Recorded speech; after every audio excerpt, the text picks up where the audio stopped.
Problem 4 states, a solid turntable which consists of a uniform disk or radius r and a mass m rotates on a frictionless bearing about an axis through its center.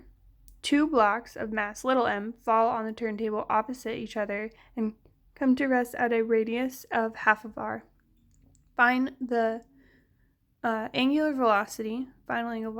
velocity, in terms of the initial angular velocity.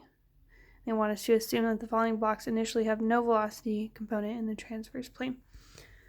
So, started off by drawing a couple figures here. So we have our before figure where we have our solid disk turntable here with radius r, mass big M, and we have our two blocks with no initial velocity, which are eventually going to fall onto our disk, and our axis here, which the plane is rotating about.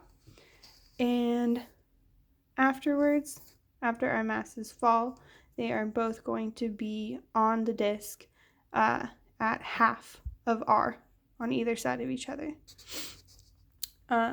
So first thing we want to do is we want to look up our moments of inertia for each of our masses. So for our disk, the moment of inertia is going to be equal to 1/2 m times r squared.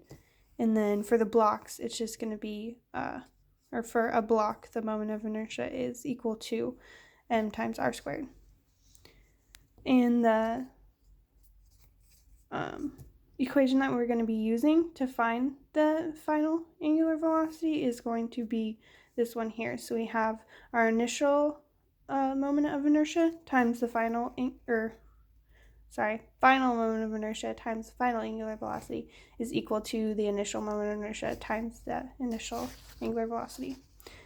So starting out with the initial moment of inertia, we know that's just going to be equal to our disk, the inertia of our disk, because the blocks aren't experiencing any moment of inertia initially. So that's just going to be equal to our 1/2 mr squared. And then for the final moment of inertia, we need to add in the inertia of our blocks for that after figure right there. And for block 1, it's going to be m, and it's half of r, so we just replace r with r over 2 squared, and there's two of them, so we can sum that up to 2m times r over 2 squared. And now we can plug that back in to find our final moment of inertia. So we have our 1/2 mr squared from the disk plus 2m r over 2 squared from the blocks, and we can now plug that back into our initial equation here to find our final angular velocity. So just add in that initial angular velocity,